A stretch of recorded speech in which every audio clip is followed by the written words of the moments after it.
இந்த நேரத்தில் மாநில அரசை வலியுறுத்திக் கொள்கிறேன். மதுரையில் 2வது ரயில் முனையம் உருவாக்குவதற்கு ஒன்றிய ரயில்வே துறையோடு இணைந்து அந்த திட்டத்தை விரைவாக நிறைவேற்ற மதுரை தமிழக அரசும் வலியுறுத்த வேண்டும் என்று கேட்டுக்கொள்கிறேன். அதே போல் சரக்கு ரயில் பயணத்துக்கான ஒரு பைபாஸ் தேவை, அதையும் நாம் பேசியிருக்கிறோம். சோழவந்தான்லேருந்து செக்கானூர்னி வழியாக செவரக்கோட்டையிலே போய் இணைத்தால் ஏன்னா நமக்கு மிகப்பெரிய தேவை என்பது தூத்துக்குடி துறைமுகம், அதே போல் 2 சிமெண்ட் ஆலைகள். இது எல்லாமே சரக்கு ரயில் போக்குவரத்தில் மிகப்பெரிய அளவுக்கு பயன்படுத்தப்பட்டு கொண்டிருக்கிறது, நல்ல விஷயம். ஆனால் அதனுடைய பிரச்சனை என்னென்னா, மதுரையில் இருக்கிற இந்த 7 நடைமேடைக்குள் மட்டுமே அது பயன்படுத்த வேண்டியிருப்பதால் ஒரு பெரிய அளவுக்கு நெருக்கடி இருக்குது. இந்த நெருக்கடியை தவிர்க்க ஒரு பைபாஸ் நமக்கு தேவை. அந்த பைபாஸ் உருவாக்கப்பட்டால் 28-29 கிலோமீட்டர் மிச்சமாகும். அப்படி ஒரு பைபாஸ் சேவை, அதையும் ரயில்வே துறை கவனத்தில் எடுத்துக்கொள்ள வேண்டும் என்பதையும் நான் ஏற்கனவே பேசியிருக்கிறேன். இப்பொழுதும் நான் இதை வலியுறுத்திக் கொள்கிறேன் நண்பர். கொள்கையில் இருந்தாலும் கூட ஒரு நாடாளுமன்ற உறுப்பினராக அமைச்சர் டீம் பிரதமர் டீம் கேட்கிற பொழுது உடனடியாக திட்டங்கள் கொடுக்குறாங்க மாதிரி, அது சந்தோஷம் தானே? அவங்கள வாழ்த்துறீங்களா, உங்களுக்கு நன்றி தெரிவிக்கிறீங்களா? இல்லை, இதை பற்றி நான் தொடர்ந்து பேசிகிட்டே இருக்கிறேன். அதாவது எங்களது கொள்கையை, உரிமையை சமரசமின்றி போராடுவோம். ஆனால் மதுரைக்கு பெற்றுத்தருகிற விஷயத்தில் முன்னின்று அதை செய்வோம். அதனால தான் நான் சொல்லியிருக்கேன், கடந்த காலத்திலே மிக அதிகமாக ஒன்றிய அமைச்சர்களுக்கு நன்றி சொன்ன எம்பியாக நான் தான் இருப்பேன். ஏன்னா அவ்வளவு திட்டம். இப்பொழுதும் கூட மற்ற இடங்களை பற்றி நான் இப்போ சொல்ல விரும்பல, 3 வந்தே பாரத் மதுரையை மையப்படுத்தி இருக்கிறதுக்கு அன்றைக்கி மேடையிலே அமைச்சர் சொன்னார், MOS நாங்கள் இவ்வளோ செய்கிறோம், நீங்கள் எங்களை தொடர்ந்து விமர்சிச்சுக்கிட்டே இருக்கிறீங்க அப்படின்னாரு. நாங்கள் அப்படி விமர்சிச்சுக்கிட்டே இருக்கிறனால தான் நீங்கள் இவ்வளோவா செய்கிறீங்க அப்படின்னு நான் பதில் சொன்னேன் வச்சுக்கோ. நம்ம மதுரைக்காக கேட்குறோம், மதுரைக்கு அரசு செய்கிற பொழுது அதை வரவேற்க தயாராக இருக்கிறோம்.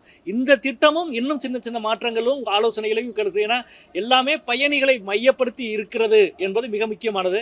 எனவே இந்த திட்டம் மதுரைக்கு ஒரு பெரிய நல்வாய்ப்பாக அமையும். மதுரையினுடைய தோற்றத்தை இன்னொரு கட்டத்துக்கு எடுத்து செல்வதற்கு மதுரை ரயில் நிலைய புதுப்பித்தல் 347 கோடியை ஒதுக்கிய அமைச்சருக்கு நான் மீண்டும் இந்த நேரத்திலே நன்றி தெரிவித்துக் கொள்கிறேன். அதே போல் கீழ்மதுரை ரயில்வே நிலையத்தினுடைய நடைமேடையை உயர்த்த வேண்டும் என்று சொல்லி அதுக்கு இப்போ 1.5 கோடி ஒதுக்கியிருக்கிறாங்க. அந்த பணியும் இப்போ நம்ம பார்வையிட போகிறோம். ஜனவரி மாதம் அந்த பணியும் நிறைவு வரும் என்பதை தெரிவித்துக் கொள்கிறேன். நீங்கள் சொன்ன மாதிரி இந்த ரயில் நிலையத்தினுடைய கம்பீரம் அடுத்த நாளாக கிடையாது செய்யுது. அதுக்கு மாற்று வழிகள் எதுவும் இருக்கா சார்? கோரிக்கை நாடாளுமன்றத்தில் எதுவும் வைப்பீங்களா சார் விவாதத்தில்? இல்லை, நான் மிக கடுமையாகவே அமைச்சருக்கு கடிதம் எழுதியிருக்கிறேன்.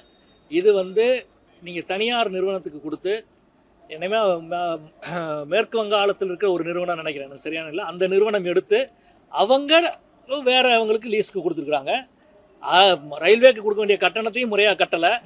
எனவே காலி பண்ண சொல்லி ரயில்வே நிர்வாகம் அவங்களுக்கு நோட்டீஸ் கொடுத்துருக்கு. அவங்க இப்பொழுது முத்தரப்பு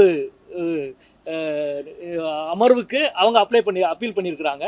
இப்போ ரயில்வே நிர்வாகம் போராடிக்கிருக்கு இதை காலி பண்ண சொல்லி. இதைத்தான் நாங்கள் சொல்லியிருக்கோம். அது யாருக்கு பலன்? ரயில்வே நிர்வாகத்துக்கும் பலன் இல்லை, மக்களுக்கும் பலன் இல்லை. இப்போ நீங்கள் இவ்வளோ பெரிய கட்டமான வேலை நடக்குது, இந்த கட்டடம் இல்லாமல் இருந்தால் மக்கள் இவ்வளவு சிரமப்பட வேண்டியதில்லை. ஒரு நாளைக்கு 40,000 பயணிகள் உள்ளே நுழைஞ்சு வெளியே வர்றதுக்கு இடம் தெரியாமல் தவிச்சுக்கிருக்கிறாங்க.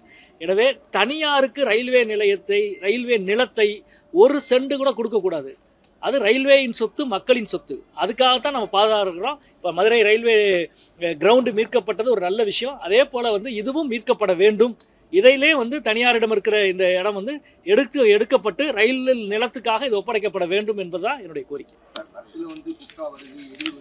ரயில்வே அரசு துறை அதிகாரிகள் எல்லாமே இருக்கிறாங்க. இது ரயில்வே சார்ந்த விஷயங்களை மட்டும் வச்சுக்கலாம். நன்றி, வணக்கம். நன்றி. எத்தனை பர்சன்டேஜ் சொல்லுங்க? 28% முடிஞ்சு. பட் இப்பயும் அவங்க என்ன சொல்றாங்கன்னா 25 நவம்பரில் இப்போ ஆசான் ப்ராஜெக்ட் படி, பார் சார்ட் படி நாங்கள் போய்கிட்டு இருக்கிறோம். ஏன்னா நான் அதை திருப்பி கேட்டுக்கு, ஏன்னா காலம் நீடிக்க பயணிகளுக்கு தான் சிரமங்கள் அதிகம். எனவே திருப்பி ஒவ்வொரு கூட்டத்திலையும் நாங்கள் கேட்குறது உண்டு. இப்பயும் பார் சார்ட் படி தான் ஒர்க் போய்கிட்டு இருக்கு என்று முழுமையாக விளக்கியிருக்கிறாங்க. அதே நேரத்தில் நடைமுறையில் அவங்களுக்கு தெரியுமில்ல, இவ்வளோ ரயில்களையும் கையாண்டு கொண்டே ஒரு வேலையை செய்கிறதுல இருக்கிற நடைமுறையும் உண்மையிலே சிறப்பாக பண்ணிக்கிருக்காங்க. உண்மையிலே மதுரை ரயில் நிலைய அதிகாரிகளை, தொழிலாளிகளை எல்லாரையும் பாராட்ட நான் கடமைப்பட்டிருக்கிறேன். 7 பிளாட்ஃபார்மை வச்சுக்கிட்டு இவ்வளவு ரயில்களை இயக்குறதுக்கு ஒவ்வொரு நாளும் அவ்வளவு சிரமப்பட்டுக்கு இருக்கிறாங்க. 7வது பிளாட்ஃபார்மில், ஒரே பிளாட்ஃபார்மில் 2 ரயில்களை ஒரே நேரத்தில் துவக்குறாங்க, ஆப்ரேட் பண்ணுறாங்க. அதை நிறுத்தி வச்சுட்டு அப்புறம் அவ்வளோ வேறு வழி இல்லைன்னா ரயிலோட எண்ணிக்கையை குறைக்கணும். அது குறைக்கக்கூடாது, ரயில் எண்ணிக்கை கூட்டுன்னு நம்ம சொல்கிறோம்.